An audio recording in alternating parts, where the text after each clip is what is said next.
very special episode.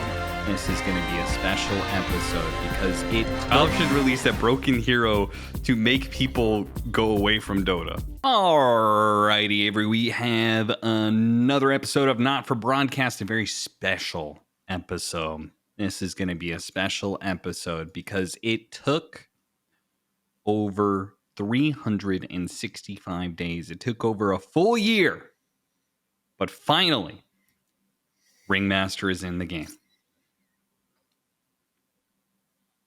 Yeah, but heal Tinker. That's what everybody wants to talk about, right? 365 days. We had to wait a whole year for them to bring Tinker back into the meta. And I'm all for it. No, you're not. No, you're not. It's so broken. It's so broken. All right, let's get the garbage out of the way first, which is this Tinker concept. Just get rid of it. Sure. Just get rid of it. No, this is going to be short. Just get rid of it. Nobody likes it. Yeah. Nobody enjoys it. It's not enjoyable to play against. It's not enjoyable to play. It's just Abaddon on steroids. Just overhaul it. Remove the hero from Captain's Mode for a week. Change its spells. I don't care. Get it out. Like, why is this hero a healer? I don't understand. It's a spell casting mid high skill hero. Make it that. Why does this hero have to be a healer? Nobody wanted this hero to be a healer. Okay, that's it. Now we can go to Ringmaster. Had to do the public service announcement. I actually thought you were saying delete Tinker as a whole, and which I'm totally down with. Well, you can do that too. I don't care. But I think the hero he is kind of an iconic Dota hero. He goes back a long time. He can be a cool hero to watch. And he's one of those heroes that I think gives a lot of skill ceiling for like really high skill mids that can own on him in the late game when the hero's in a good spot. Like there's been some patches where the hero's been cool to watch, I think. Cool to watch, not cool to play against. Well, nobody cares about that.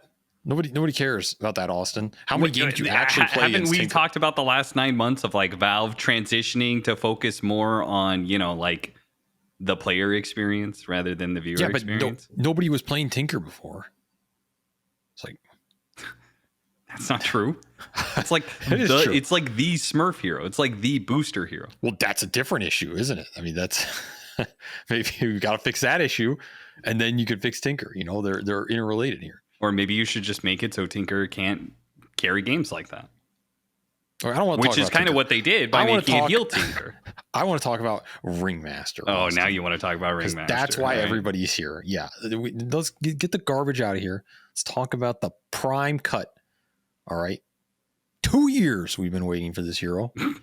2 years. It's felt like 4. Mm-hmm. I'll skip 3 for Valve's generosity. 2 years been waiting for this hero. Is it worth the wait? I ask you this. I think the hero is. I mean, I really like the hero. I think it's relatively generic. There's definitely no real special mechanic outside of like the trinket system, I guess, which is mechanically not very vanilla. It's very vanilla. I like the hero though. I think it's pretty fun. It's got a pretty well-rounded kit. That's it. That's all you got after 2 years? Yeah, that's all I have. That's all you got? There isn't much to say about the hero. It's just like it's a nice addition to Dota, I think, but it's not terribly unique. Well, then I will pose my follow-up statement there, Austin, based on what you just said. It's a failure, right? Is it? Why does it? It doesn't have to be a super unique hero.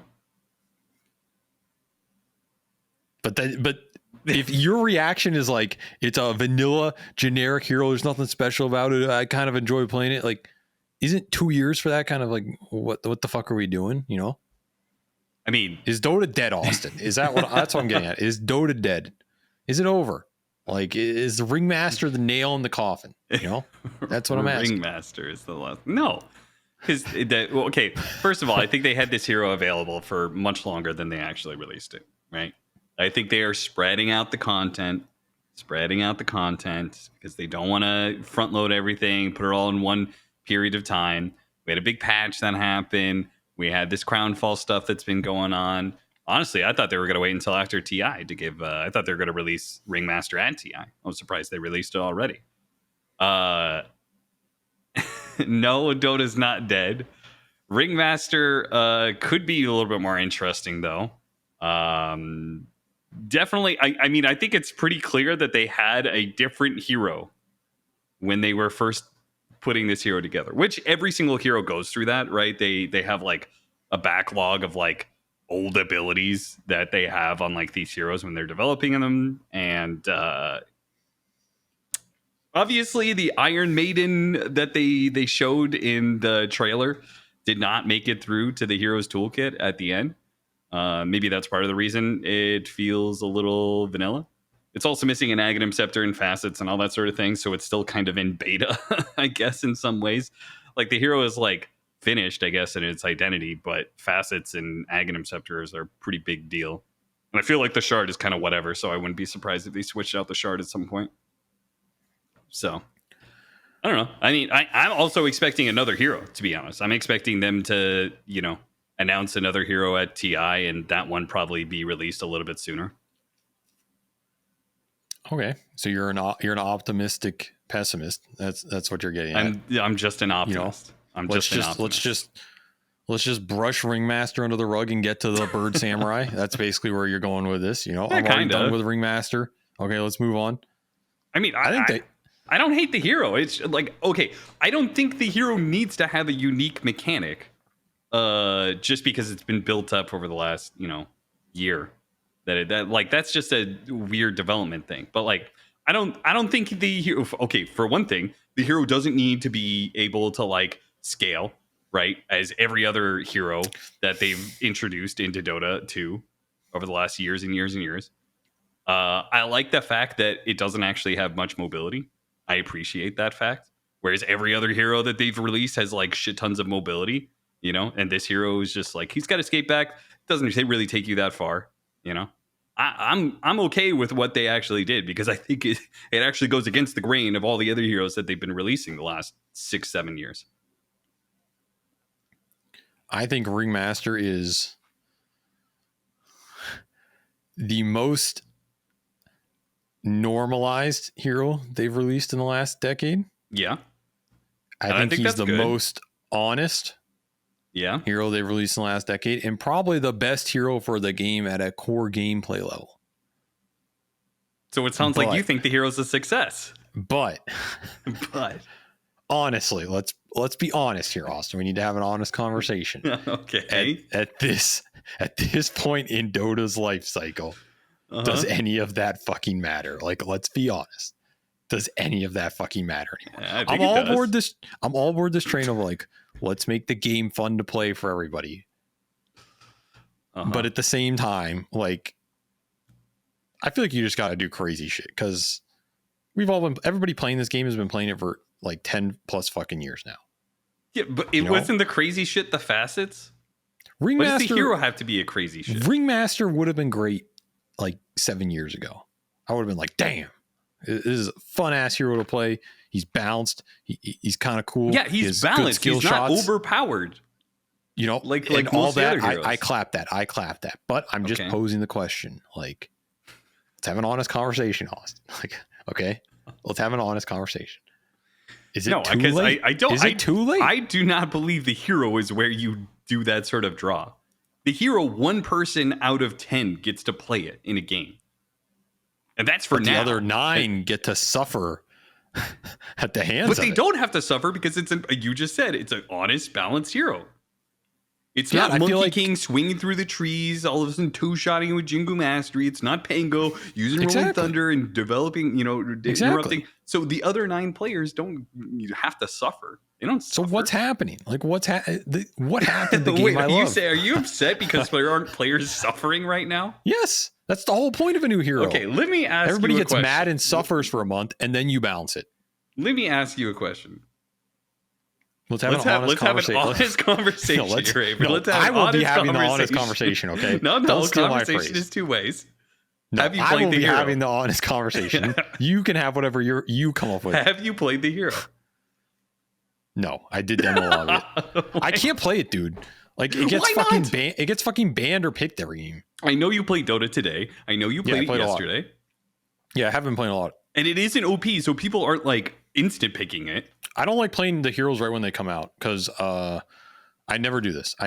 Because they're always overtuned and then they get tuned down, and that's when I'll play it. Yeah, because but you know it's not overtuned. No, I mean, it is a little overtuned. It's a little. It's overtuned. Like it's not broken conceptually, but all the spells are overtuned, cooldown number, damage wise. You know, like you get hit by this fucking like dagger, and you're just bleeding out in the back of a fight for like 300 damage. It's like he gets 4 of them. You know, it's overtuned for sure. So I'll play it once it gets tuned down. I don't like playing broken shit, man. Could you lower your mic a little bit? Like really lower it, because I want to go straight to the source, because all of this is coming straight out of your ass right now because you haven't played the hero. You haven't played the hero. You give all this. You give this opinion about all this. I've played the hero. I've played it like 6 or 7 times, I think, at this point in time. Because again, nobody's like spam picking it. In part because it was pretty clear it's not a core. It was like very quickly like people figured out, oh, this is not a core. So what am I saying that's incorrect? Well, I'm just saying that you're speaking out of your ass. That's all. On what though? On what? I've played against the hero a lot, but you don't know what it's like to play the hero, so you don't know how fun it matter. It does matter because I never said it wasn't fun. I never said the hero wasn't fun. But you just talked about how it needed to be crazy and draw people in and all that sort of thing. Because maybe it is when you play it. I think the appeal of Dota is the mutual suffering, and I think you need to just embrace that and give the people what they want. You know. It's like people, it's the same thing with the loot boxes, man. I go back to that. Like, was Compendium good for Dota? No. But like, people want to spend $800 every year on virtual hats. Like they do. You got to give the people what they want, man. Well, they did release the Compendium. We had Ringmaster come in, as we said, kind of vanilla hero, so we'll just move on to the Compendium that got released. Or what do you even call it? I guess it is a Compendium, right? It's just the same as last year, so it's pretty lackluster. Which I think is like fine. I expected them to do a little bit more than last year, but I feel like it's the exact same. Am I wrong in that? Pretty sure it's like basically the exact same. I don't know Ringmaster. Yeah, but that has nothing to do with the Compendium. Well, we don't know that. Maybe it does. You're not paying for Ringmaster through the Compendium. I mean, it's circus themed. Sure. But it's the same thing instead of like, okay, you get to play fantasy, you get to get some stickers. The stickers are pretty much the same as last year. Maybe they slightly improved them. I can't actually tell. I think they're actually the same. So they didn't do anything to improve like the sticker thing, which means they're just not going to be valuable at all. There's talent voice lines. Yes, those are. Well, I mean, they're the same as. I have a couple. You know, if someone wants to go, they are different voice lines. Someone wants to go check them out. The product is still the same. Pay for them. You know, honestly, I don't care if you do, but if you want to, feel free. That's right. Avery and I both have. Mine are better than voice lines. I'm sorry, I definitely tried harder on mine. That's for sure. My production value is much higher than Avery's. Yeah, you cheated. You weren't even allowed to do multi-tracking. Yeah. What do you mean? They did. There was multi-tracking last year, and they let me do it this year. Who did it last year? Tsunami. Well, he's a cheater too. That makes sense. He's always cheating the system. I always play the system honest, and I get punished for it. Classic fucking society. That's what Ringmaster's about, man. Inequality. With this Compendium, which is pretty much the same as last year's, I'm just going to say it's a copy paste of last year's. It is, yeah. Where do you think the TI prize pool is going to end up this year? Because it is the same as last year, so expecting it to go down, but there are more players than last year. I mean, what was last year's total prize pool at the end? Last year's was 3,380,000. Yes, I think it'll be like 2.8 or 2.8 to 3. Do you think it's going to be less? Yeah, for sure. Yeah. Well, looking at the TI prize pool tracker right now, it is... So it actually had 500,000 less by DA4. So, yeah, it's pretty rough out there. It's pretty rough out there. Looks like I retired at the right time, boys. That's all. You're right. Of course. Now that TI is only $3 million and Riyadh is $5 million or whatever, Looks like you really got into the casting game just at the right time. That's for sure. Do you think this affects Dota at all? TI prize pool continuing to decline. Think it's a good thing? Think it's a bad thing? I think it feels pretty bad. I don't know. Yeah. I think TI just feels bad, dude. Like, I don't know what it feels like they don't want to do it at all, but they feel like they have to. It's just like, at this point, just don't do it. If you don't want to do it this bad, if you're going to like limp across the finish line for all of these things, which is what it feels like, maybe that's not the intention, but that's what it feels like to literally everybody. You go ask any Dota player right now if they are enthusiastic about TI, you're going to get the same response of like, well, you know, I'm like excited to go if you're going, or like, I'm excited to watch the last few days and see some hype pro Dota, because pro Dota is always hype like at a TI. But in terms of the event itself, nobody is like hyped up or enthusiastic about it. That is what's happened. So like, I don't know, dude, just do it one or the other. Like, what is this slow decay bullshit? Honest, you know, pull the plug or fucking do it. Or just give it to somebody and be like, we're not affiliated with it anymore. You can do that too. I just feel like Valve doesn't want to hand it off because they're afraid of what would happen to the name and the like backlash against their reputation if it continues to be worse. I don't know. I feel like they're just slow bleeding it out at this point. It's like, I think the event's still cool. Like when we go to the TI, it's still fun. It's an awesome event. It's a spectacle. They do a lot of cool stuff. It's run well, but they definitely kill a lot of like the hype compared to old TIs. And if that's just how it's going to be, I mean, that's how it is. Obviously we can't do anything about it, but like, that is the reality. I'm not going to sit here and blow smoke and say like, you know, was last TI in Seattle as hype as some of the past TIs? No. Was it a good event? Yeah. I mean, okay. So how much of that is prize pool? The fact that last TI wasn't as hype as 10 years ago. It's a chunk. I think it's a chunk for sure. Because that's what created the high stakes environment for those games. Was that people were playing for like life-changing amounts of money. It does add something. I'm not saying it's the biggest factor, but it is a factor.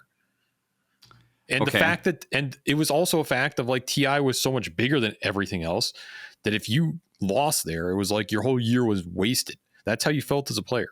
So yeah, but you created the stakes too.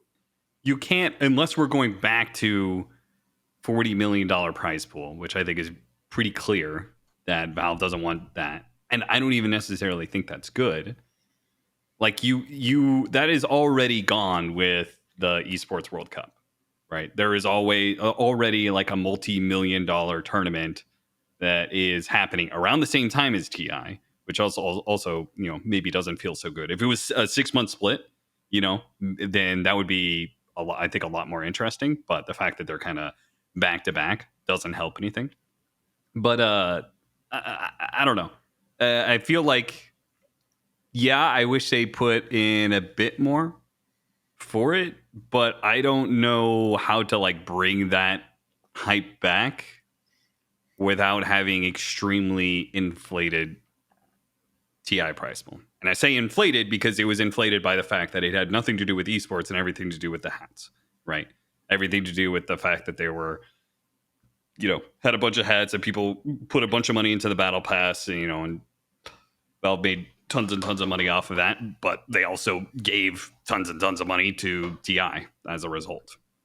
Right. And now that it's very esports based, that it's clear that it's like, you know, not actually that big of a thing. I don't know. I don't mind a $3, $4, $5 million prize pool. I just wish it was a little bit bigger than last year. Let's have an honest conversation, Austin. Okay. There's only so many things you can do to increase the stakes at a tournament like TI. Okay. Prize pool's one, which we just discussed. It's not going to happen. Yeah. The other is permanently ban people from the scene. They don't have the balls for it. Let's be honest. They probably do have the balls for it. They probably do, but there's no point, you know? Now, the third is assassinations, and we can go down that route. We can go there. We can't go down the banning route, but we can go down the assassination route. Yeah, that's a classic technique. Make someone disappear, you know? Nobody knows what happened. Okay. One year Yatoro's playing, the next he's playing for his life. You know what I'm saying? Like, that's going to raise some stakes. Yeah. I don't know. Do you have any suggestions of where that venue is for the assassination TI? No, I have no suggestions for that. I'm not going to answer that question. Plead the fifth. This is a hypothetical situation, Austin, trying to have an honest conversation. Yep.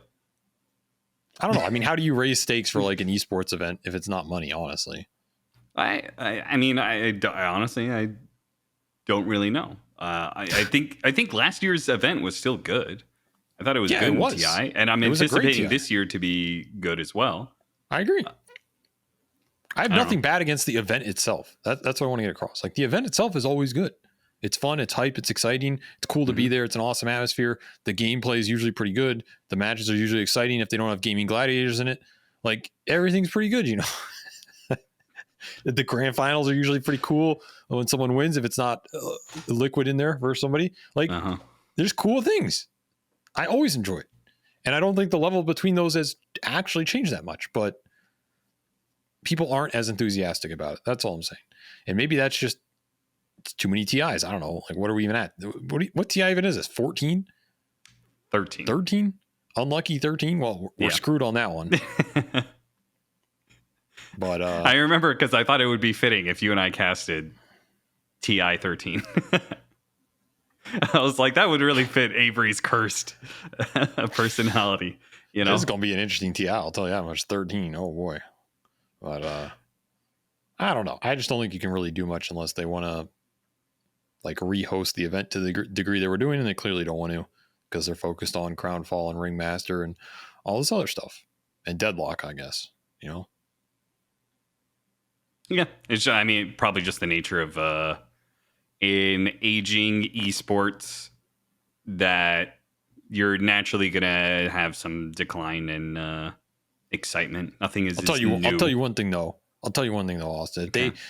They've released this fucking Deadlock, and they come out with like the Deadlock International with the $20 million prize pool. Like, if they do that shit, I'm fucking out of here. You're never gonna see my ass again. I swear to God. Yeah, maybe that's why Valve passed it off to PGL, right? Because they need more employees available for Deadlock. If it's some event where it's like all like the 50 Valve employees working it and running it, it's in Seattle, huge fucking arena. You know, if they do that shit, I'm fucking out. You're never gonna see my ass again. Because I'm going to Deadlock. I'll be casting the fucking Deadlock games. I'll tell you that. You haven't even played Deadlock. How do you mean you're going to be casting it? I'm going to be casting it. I'm actually going to try and cast some Deadlock. You're going to ditch me to do that, huh? I can do both.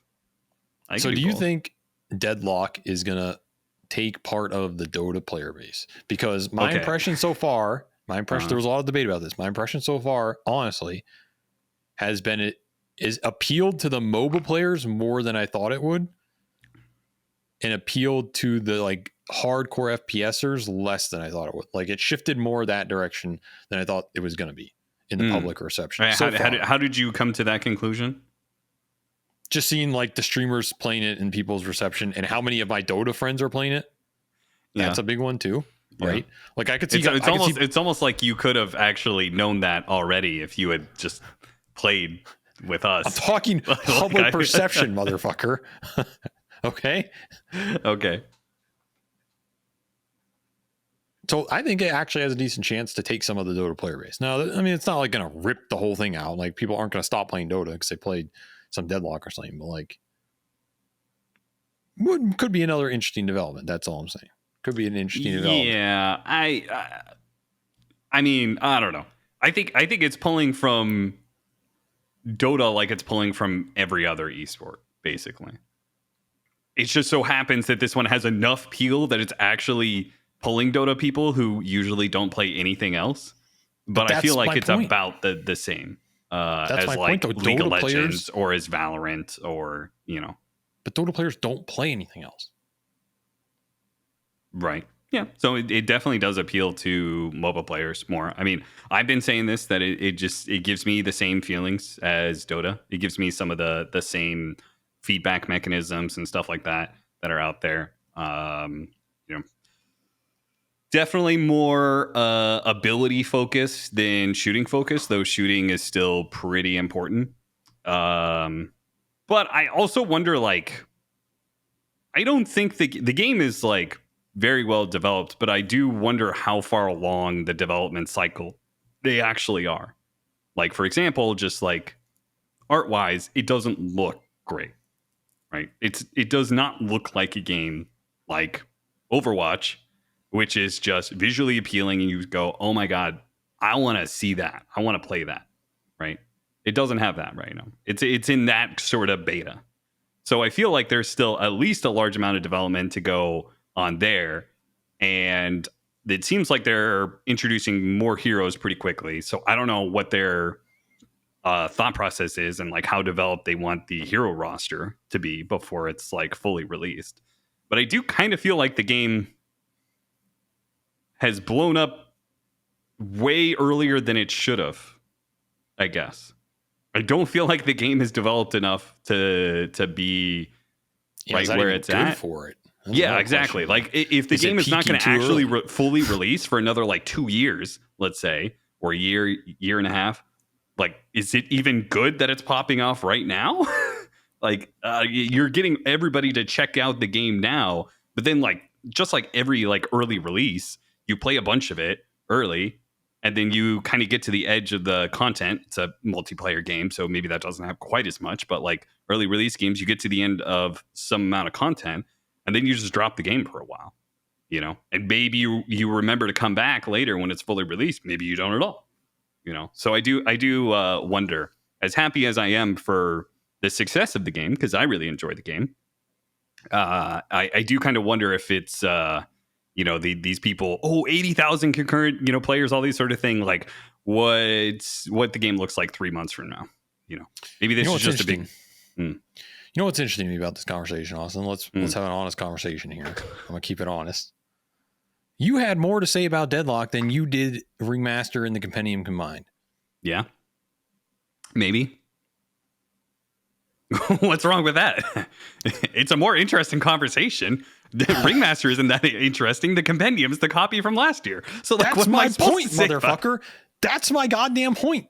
No, I have not met one person who's like been pulled back into Dota or has their interest repeat by Ringmaster. That's my point. And if you're not doing it that at this point in the Dota life cycle, then to me, you're just like missing the opportunity, I think. Yeah, but didn't they come back for the big patch? Well, yeah, I mean, we, you know, whatever, but like, yeah, so they already came back. But that's a default. You always have to patch Dota. If you don't patch Dota, the game dies. Like, it's that simple. Sure, it's a binary thing, in my opinion. You know, the day you don't patch Dota for a year, it's, what are we doing? I am looking at players' numbers, and it has gone down 5%. The last went down 5% in June, down 2% in July, but it went up 12% in May. And we actually peaked out at just shy of 1 million players. I mean, I think Crownfall was very good for Dota. Yeah. I think it was something people weren't expecting. It was well designed. My point is, like, I feel like every past hero that got released made people want to go and try and play it, or like play against it and figure it out or something like that. And Ringmaster, I think, is the first hero I can remember in my lifetime playing this game that did not have that effect. Now, in the purpose of having an honest conversation, I'm not saying that's necessarily bad. Okay. I think the hero's fine. I think it's a fine hero to release, but I do feel like it was a hero that got like sandbagged on whatever the initial concept was and retrofitted. And that's why it ended up being a little more vanilla. And I feel like there was something lost there. I don't feel like we got the original concept for whatever it was supposed to be. And that, I can fact check this. Don't worry, Priscilla. I've got this one. Primal Beast was released in 2022, February. We had a 7% drop off in player base in February. And we did another 0.33% in March, and didn't really get a big jump up until August. So, exactly. So Primal Beast didn't do it. No, he did. No, he didn't. Austin, Primal gets released. People play against Primal. He's absurdly broken. He's just insta-killing the mid. They stop playing. That's what you want. Okay. That's what you want. That's what you're looking for here. You want the hero to be like some stupidly absurd broken concept, because then when he gets tuned, he's like a cool hero to watch, you know? So you're arguing Valve should release a broken hero to make people go away from Dota. Yeah, it's like the whole point of it here. Why do I tell me this, Austin? Let's have an honest conversation, Austin.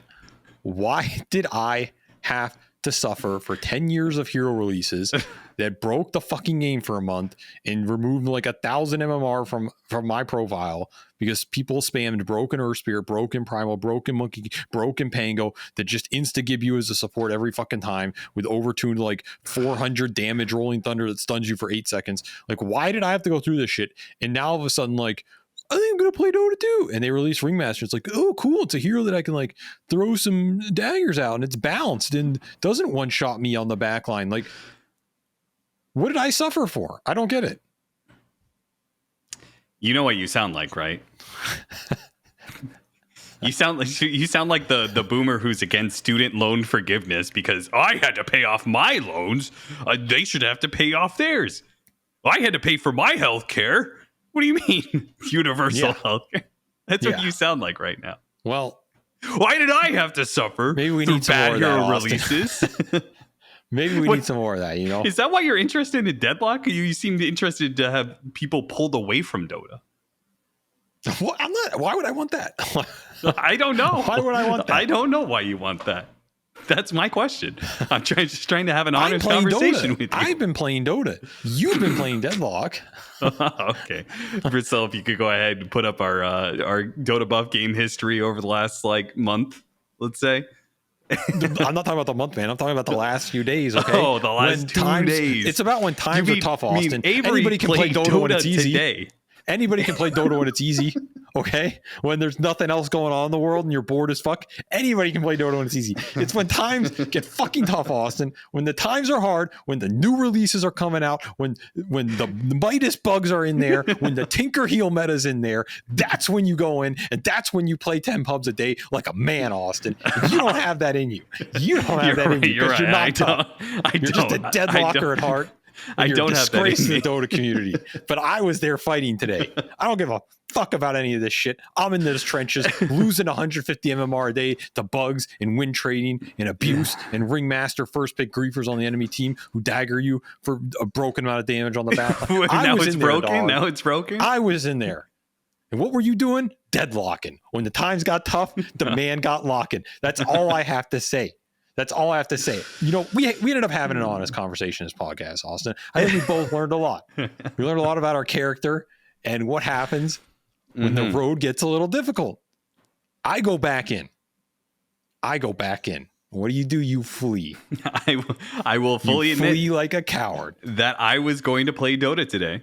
I am very close to hitting 9K. And so I figured, all right, I'm gonna go ahead and try and hit 9K today. And then I saw the Midas bugs all over Reddit, and I said, nope, no Dota for me today. Yeah, you know what?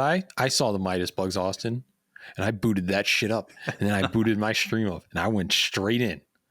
Because I know that Dota needed me today, okay? Sometimes it's not about what Dota can do for you. It's about what you can do for Dota, Austin. That's what you don't understand. I see. You're just not willing to sacrifice. I appreciate that, JFK. I'll consider that next time. When the player base gets low, I'll be sure to be out there grinding. I am always Dota. willing to sacrifice some MMR to help the player base out. Okay? Yeah. I will always answer the call. Everybody watching this, you remember that. I answered the call. So before that, the 30 days before the last 3 or 4 days that you actually played Dota, what were you doing?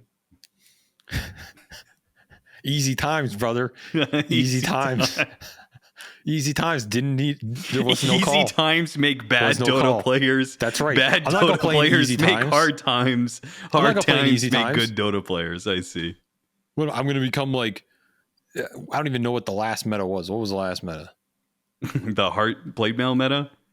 Aura meta? What was the meta before this patch? war meta. Or a yeah, meta. Easy times, brother. Anytime gaming gladiators is winning tournaments, it's easy fucking times. I'm not gonna become soft. I'm not gonna go in these games and, oh, do I buy Greaves or Pipe first? Oh, soft. You become weak, Austin. Mush. See. I'm not going to damage my high Dota IQ mind playing soft Dota. Okay. I get in there where it's grisly, where it's brutal. Okay. When those fives have like 40% win rate because Ringmaster's just crushing them with the AoE zone control. That's when the Midas abuse, when that enemy carry has like 6k more net worth Ogre than Magi he's supposed to. 6 Midases for some reason. That's when I'm fucking in there. Okay. So don't give me shit. We had an honest conversation today, and I think we both understand where we came out of that honest conversation, Austin. I'm glad we got there. I think it took some time. I think we understand each other better now. I think we definitely do. Yeah. Okay. Well, we still have TI to talk about. We kind of alluded to it through the compendium and stuff, but TI is coming up. Do you want to do your predictions? Do you want to predict who's going to be doing well, or do you want to wait a week? Because we have the format. We can at least talk about the format. We got the format. It looks like the group stage has been shortened to a point, which we already knew this. The group stage is... Who has the format, Austin? Liquipedia. Wait, is it actually public? It has the format. Yes, I'm not leaking anything here. Why did they tell us not to leak it then? You were looking at the schedule, not the format. The format's known. All right, whatever. Sure. So, if you leak the fact that the first match is going to start at 10 a.m., then, that's leaking. But the format, we're going to have a shortened group stage. So we have basically, it's really weird. Did we have this last year? It's 4 different groups of 4. And because we have no extra teams this year, we have 16 teams. Nobody gets eliminated out of the group stage. This is entirely going to be for seeding. So we have 4 groups of 4. Those groups play against each other in, I believe, 2-game series, round robin. So 2-game series, round robin. They're playing against each other. Top 2 gets to go into the seeding decider as the team that faces the bottom 2 of some other group. So you get first in your group. You get to, I believe, decide whether or not you want to face third or fourth. If you are first of Group A, then you get to play Group B. So you decide whether you want to face the third place team or the fourth place team. And that happens all around. And nobody gets eliminated from this. You play your senior decider matches. That decides whether or not you end up upper bracket or lower bracket. But you could get bottom 2 in the groups. You can go and lose your seeding decider match. And you'll just end up lower bracket. No problem. What do you think about that? We pre-eliminated teams. Yeah, basically. Because we only have 16 teams. So yeah. Nobody's getting eliminated out of groups, unlike usual, which I think it's hype when we have elimination in groups. And I don't think I will like this format.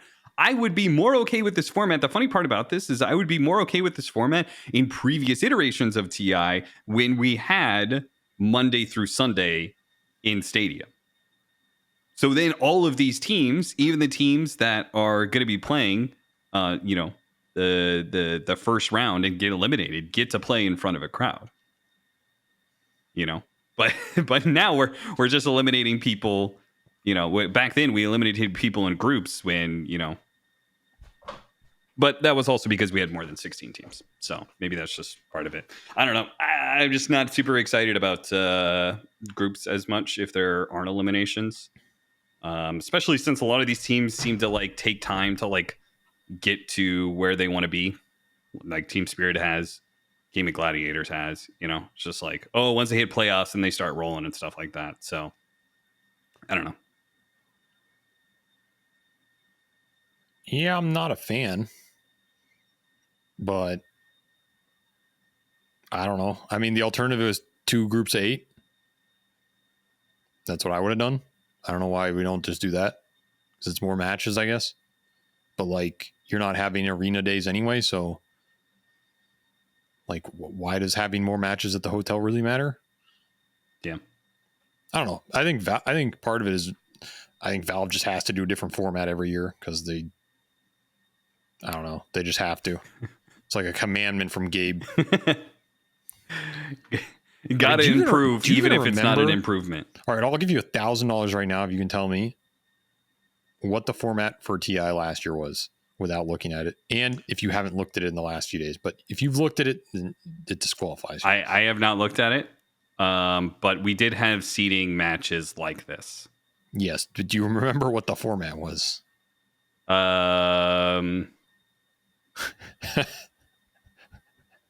No. I mean, I think it was the same format, basically. But we had 20 teams. 5. It was groups of 5. Oh, because we had 20 teams, so there was a fifth team that was eliminated? Yes, and we eliminated. But then we still went into the seeding matches, and those determined upper and lower bracket. Okay. Yes. Yeah. Bizarre. Very strange. So basically, they just took that format and already eliminated the last team, which is kind of funny. They're like, "Fuck you, you're garbage." Like, we're not going to waste time letting you get eliminated in the groups. We're just going to eliminate you before you even get to the tournament, which I think is kind of badass if you think about it.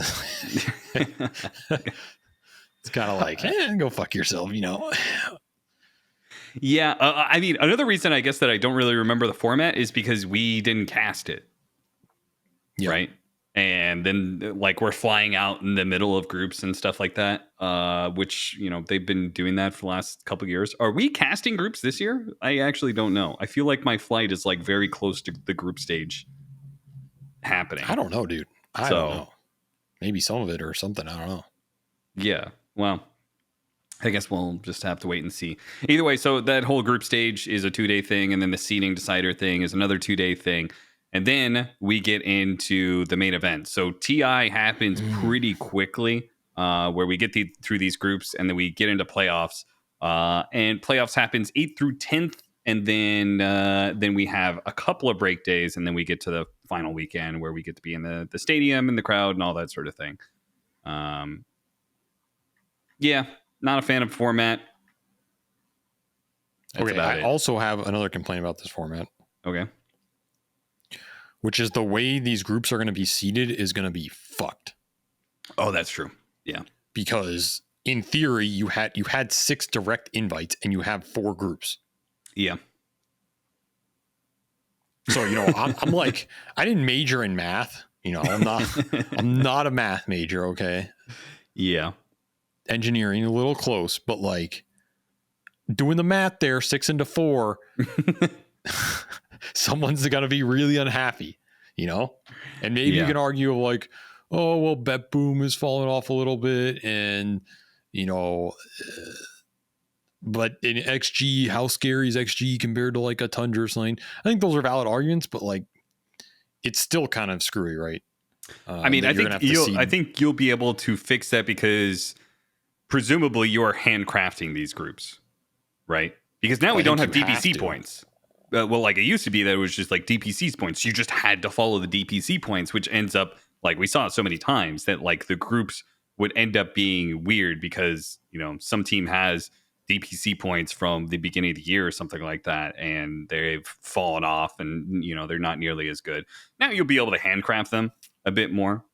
So I think that should fix some things, but it definitely doesn't help the fact that not only is it like 6 invited teams, but also I feel like Dota is pretty top heavy right now. So the 6 invited teams are very good and they're presumably much better than or not much better, but they're a step above, expected to be a step above most of the qualifier teams. So I don't know. I think there's going to be some group that is just screwed, I think, in terms of like if you're one of the lower teams and you get put in one of the groups with 2 invited plus someone else who's a threat, it's just like it's significantly worse odds for you to go to the upper bracket. from a stats standpoint, like no matter what, because the average elo of that group is just going to be so much higher.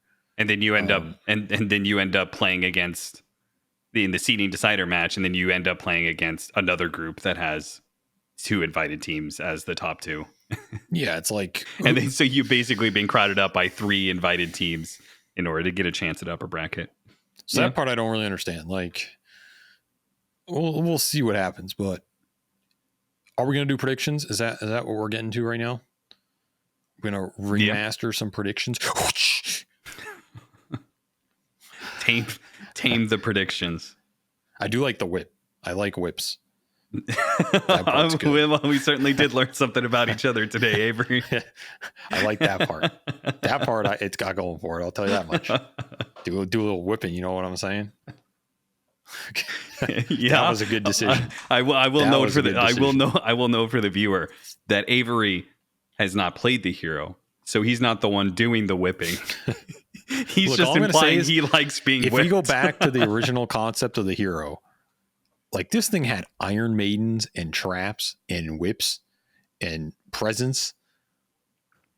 This thing could have been the King of Pain type hero persona. You know what I'm saying?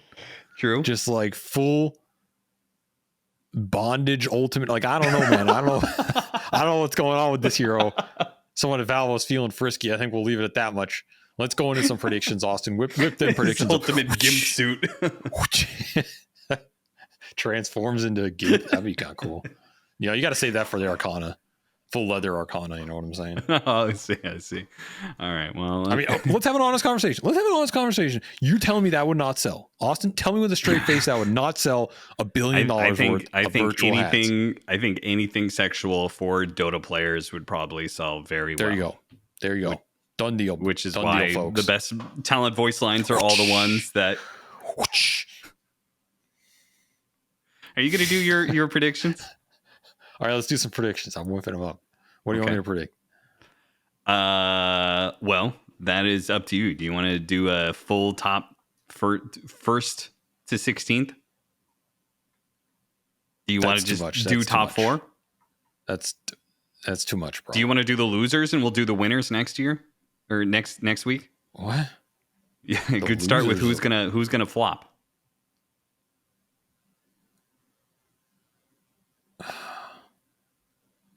I don't know. You're the host, man. You come up with something. Okay, we're gonna split this up. We're gonna do bottom 4 this week, and we'll do top 4 next week.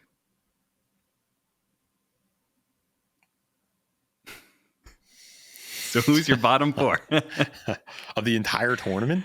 Yep.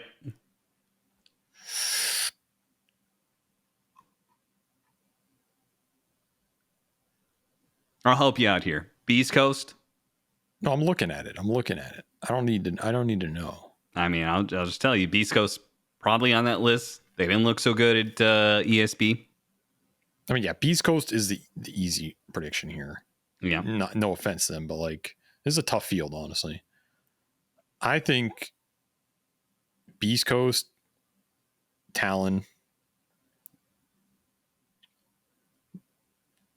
Nouns. Ooh, betrays North America just like that. And G2IG. G2IG. Oh my God. He just stabbed America in the back, and then his I don't want to say it, but like, Chen. Yo, Jack, my boy, what the fuck's going on over there at the G2 camp? Like, you've been watching these games, right? I know you've been watching like the Fissure or whatever. Yeah. This team is out of control, bro. Like, they're out of control. This Baboka motherfucker, this guy's got like dirt on the team or something, dude. I don't know what. He's got some pictures of Monet or something that's going on there, because like this he's out of control. Absolutely out of control. So I just don't. The problem with this tournament in terms of the last 4 is, to be in the last 4, you have to be seeded into the lower bracket. Like, you can't go up or lose again and be bottom 4. So that part's the murky part, because could G2IG get, like, could they start upper bracket and then lose? I could see that, right? I could see them squeak into the top 2 of one of the groups. Yeah. for sure, right? If it's like a weaker group, I could see that. That's where it's murky, but like, I do not have faith in that team to go far this tournament. I'll tell you that. Team Zero is also a big unknown. I will put a note here. You referenced the Fisher tournament, which they did not have the best performance in, but they also played. So the Fisher tournament had invited teams, and then they had basically a qualifier between all of these international teams that are there, kind of there for TI.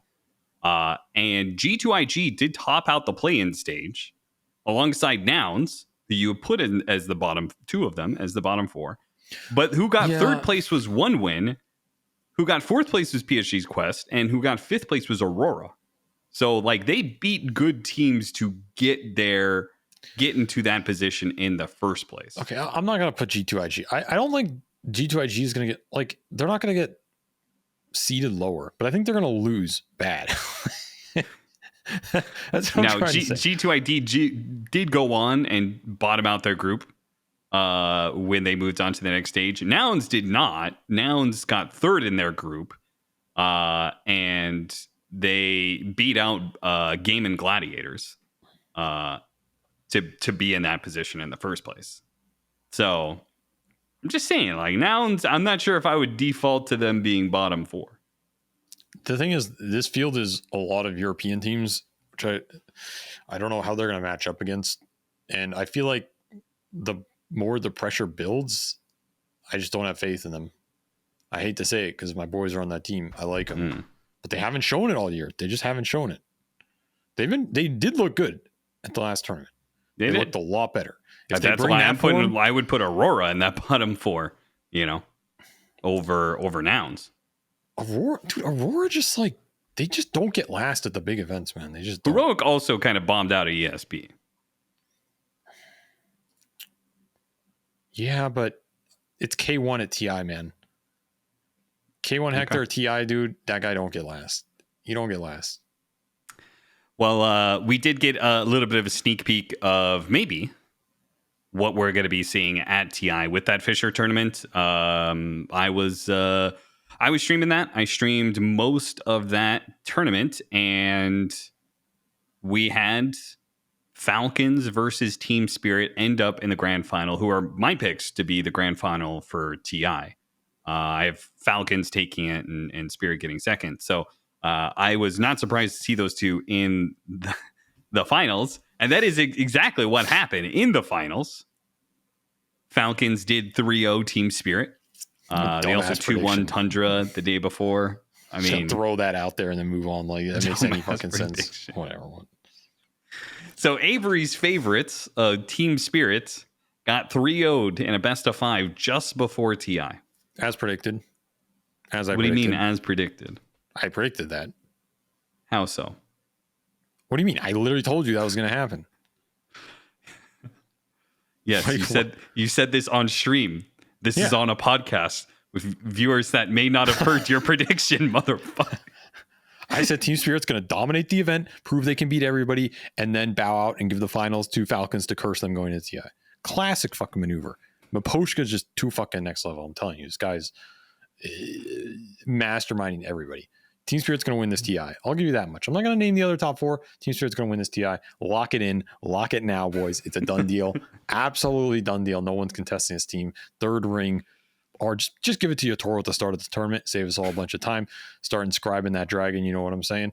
Okay, I'm going to lock in my bottom 4. It's going to be Talon, Beast Coast, Team Zero. Oh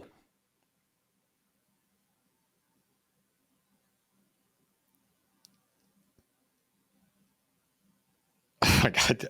I don't want to say Nouns because I like these guys too much. That's actually where they've been playing better. G2IG, dude. I'm locking it in. I'm locking it in. I have no faith in that team. No faith in that team. I'm sorry, Jack. I'm fucking sorry, Jack. But your 4 positions building like fucking Monkey King bar first.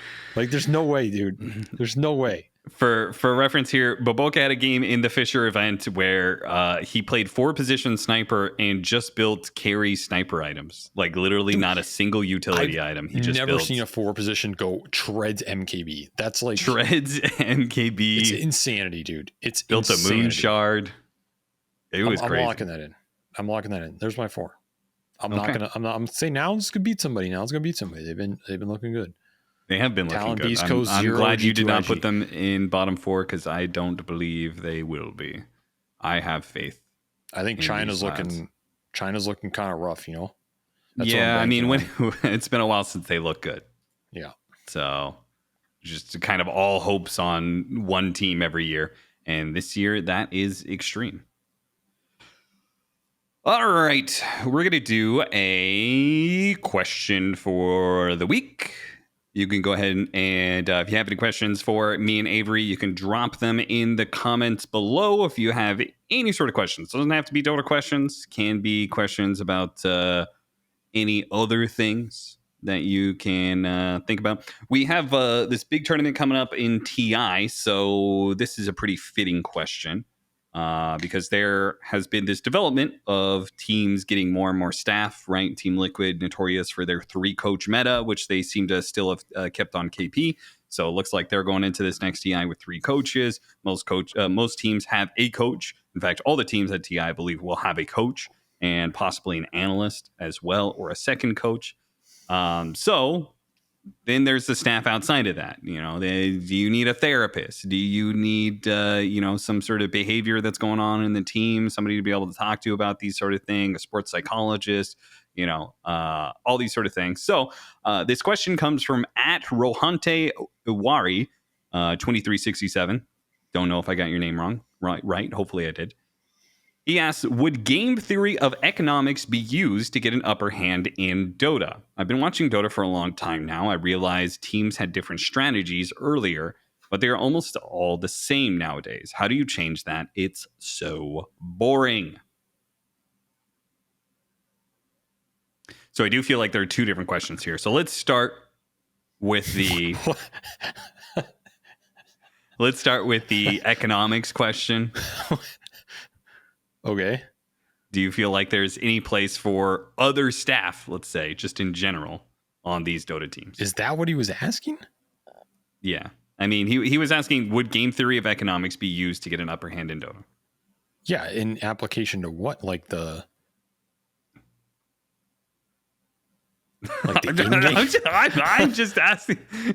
He's not here to give you further clear clarity, so you're just going to have to try and take it and roll with it. Yeah, it sounded like he's talking about the meta, because the second half of the question's about, like, how do you disrupt everybody playing the same style? Yes, that was the second part of the question. Right. What's the next step of optimizing Dota teams even further?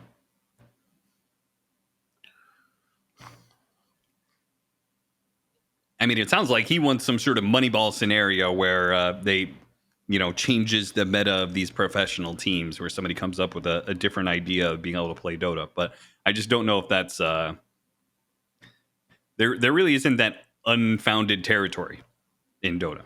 Dota is very thoroughly explored, and the things that are brought into the game now are they come in with more and more minutia every year. Yeah, that's the problem. It's like if you applied this question to chess or something, like, you can't just upheaval the meta of chess, right? The game's just slowly been figured out more and more. Yeah. So it's just a matter of, like, getting better at understanding that, and maybe being better at being able to project X moves out, or there's creativity elements and all that. I'm not taking away from it, but it's like, you can't go in and just suddenly have a new perspective on how to play chess that is going to make you world champion. Like, I just don't think it's going to happen. Now, you could have a skill set that's different from everybody else that lets you just play better than them, right? You could see 50 moves out because you're some savant instead of, like, the average 20 or whatever it is. But you're not necessarily playing the game differently. I feel like Dota's a game that's slowly figured out more and more too. So once it gets figured out, that knowledge gets spread around. People understand it. They know how to build on it. And if you upheaval that, you lose a lot of value. You have to make it up elsewhere, which is really difficult. And then it pushes everybody towards the same conclusions faster anytime there's new information given in the game. So if you put a new patch and you put a new hero in, you change the economy, everybody pushes in the same direction more and more than they used to, because a lot of their knowledge is built upon the same ideas. So if you want to make people play the game a different way, you have to either remove that knowledge bank, which could happen if you introduce an entire new generation of players that has like no influence on, or had no influence from the previous one, right? Sure. Likely not going to happen. I don't know what would cause that, but yeah. Because there will always be coaches at least. Yeah. From these older generations. You introduce a group of players that are willing to take huge amounts of risk and build new knowledge, i.e. play the game in new ways and develop new knowledge that new ideas that other people don't understand. Now that has happened. Is that even Dota. Possible? Yes, it has happened. It happened a lot more in the past. Like you had very creative players who, I mean, for example, like Eternal Envy he invented a lot of shit in Dota, but like he was the first guy who really tried to abuse stacking for certain heroes, right? Before then, people just didn't stack. Okay, but like, and he was playing the game a different way. He's like, I'm going to play this game based around economics and GPM per minute and try and understand heroes through that, at least part of it, where others weren't. Others were focused on kills. And it made him look at things differently and build up a different knowledge bank. And suddenly he was evaluating heroes and understanding them in a different way. That is very valuable. That can win you like tournaments and games, and you can be really far ahead. The problem is back then it took a while for people to catch up. Nowadays, like you do something like that, and within like a week, people are going to know what you're doing. And they're just going to understand it and they're going to copy it. I mean, I also am skeptical if there are that many strategies or mechanics that aren't explored at this point. But yeah, at this point, they're all explored. Yeah, that's what I'm saying. But back then it could have happened. So that option also does not exist anymore, even if it did in the past, which is why some of the teams played a lot differently than others, because they had that ability to create new knowledge where that knowledge pool was separate from other teams, which inevitably led to them playing differently and developing different meta. Can't do that anymore. You can destroy knowledge from other teams, I guess, in theory, but that is also pretty difficult. Like, I don't know how you'd even fucking go about that. It's like some Inception level shit, so we'll ignore that one. And the other option is to view the same knowledge everybody has in a different way to produce a different outcome, which is actually the most likely way you would achieve teams playing differently in the current meta landscape. Okay. I don't know exactly what that means. I think it means that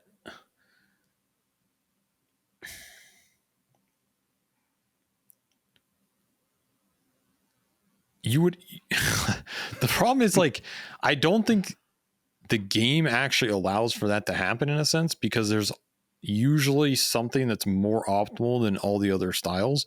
So even if Valve introduces new elements, like let's say they change the economy and they make, stacking worth more and lane creeps worth less or something, like every team's going to evaluate that and try and determine how they want to play the map now based on that. It's kind of what happened with the big map, right? Like they put this larger map in with a lot more gold, and it took teams time to figure that out. Now, while teams are figuring that out, you have this kind of upheaval happening. Like people have the same knowledge. They go into this patch with the same knowledge. The patch gets dropped. They all have an even playing field, but each team is trying to come up with what they think the optimal way to use that is. Like some teams were trying to max farm every camp on the map. And like, you remember early on in the patch, it felt like teams were trying to gank players and just like didn't matter because everyone's just farming. Yeah. And it still happens. There's a lot of teams that do that. Like I think Falcons is better at that than most. If you watch Falcons play, like they will just 5-man farm the whole map during periods of the game because they understand how much that's worth. So that's one interpretation of that, like knowledge bank and how to use the large map. Other teams were like, this large map makes it really hard to gank. We don't want to like farm super heavily, but we like Roshan is worth a lot. And so if you're going to farm the large map, we're just going to like rush objectives and just push you down because you're getting really greedy with 5 heroes trying to farm and all build up like scaling net worth. And like, we're going to buy auras and 5-man push you, which we've definitely seen too, right? Yep. It's a different way to use it. Like they ignored the fact the map was bigger in a sense and just used the greed against them. So like those two are examples of a team interpreting the same knowledge and the same core concepts of the game that get introduced in a different way that produces a different meta outcome. You're going to have a team like Game In that pushes you down. You're going to have a team like maybe Falcons or Spirit that want to farm the big map, get really greedy, and stall the game out, right? And we still see that a little bit today, which is why I think Spirit's an interesting team, because they still go against a lot of what I think is optimal a lot of the time, but they can somehow win with it. It's like, I don't see other teams do this. XG can sometimes do it a bit, but they're like very inconsistent, but they do have the player capability to do that. They were doing it in the like we had the push meta with the auras and stuff like that. Extreme still drafted kind of greedy and still push games late, which is generally the Chinese meta. It was just they were the only Chinese team to actually make it work. Yes. So that type of thing can happen. And that's what I'm saying, right? It's not a team coming up with a different way to play the game based on like they uncovered something new or destroyed someone else's idea. It's just their interpretation of how to use the same things in the game or how they want to play with them. That is how you can introduce different teams' play styles and different metas in the same group. And in theory, I think if you bounce the game around that more, it's going to introduce more variability and make it cooler to watch. But I think it's probably very difficult because, like I said, I think usually something's very optimal in Dota. And once you find what's optimal, it's like hard not to come to the same conclusion on that. It's like a giant think tank. Everybody's in the same pool.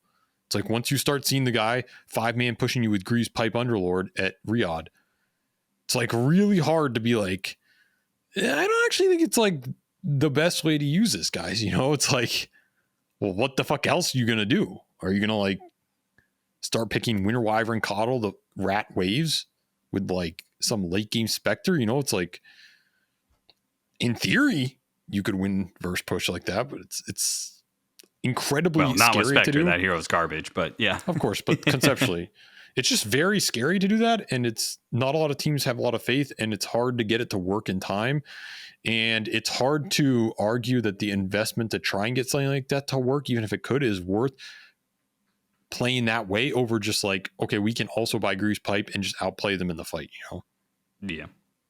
That pathway is just easier to buy into for a team. So like, but then you're doing something that's somebody else, like Game of Gladiators are the best at, and then you're just trying to copy that, which naturally means you're probably going to be worse at it. Yes, right? That's the downside. So if you want to be the best team, you should be trying to innovate in that regard. Right? Yep, I agree 100%. But that is a very difficult thing for a lot of teams to do, especially younger teams or teams that don't have super experienced players or very flexible players. Generally, the teams that are able to do that are ones that have very flexible players with a lot of confidence in that flexibility and are willing to lose games to win a series. Like greatest example of this is LGD, right? I think the LGD with Faith Beyond, Ame, NTS, Jinq, Y, like that team, all the players on that team had huge hero pools, an insane amount of flexibility, a drafter who's willing to use them, and a drafter / leadership that's willing to lose a game 1 or a game 2, but win the series overall, right? And they're not shaken by that. Like they don't lose a game and the series starts to snowball against them. They understand it might take a bit to figure something out in the series and fine tune what they're trying to develop against each team specifically. But that honestly takes a lot of balls to like do that. And the second it doesn't work, you're sitting there like, wow, we're completely fucking dumb. Why aren't we just buying, you know, when that team loses that game, every team's like, why are they just buying Grease Pipe? Like game is so broken. You look really dumb when you lose like that. You look like a fucking best team in the world when you win like that. But you look like the dumbest team in the world when you lose like that. So like, it's a really high risk reward thing, you know? Fair enough. All right. Well, hopefully that answers your question. And if any of you other guys have questions that you would like me or Avery to answer, again, does not have to be about Dota, drop it in the comments below. Be sure to like and share and subscribe, all those sort of things for the video. And we will be back next episode. We'll probably record right before we go to TI, I guess. That will probably be it. Anyway, goodbye.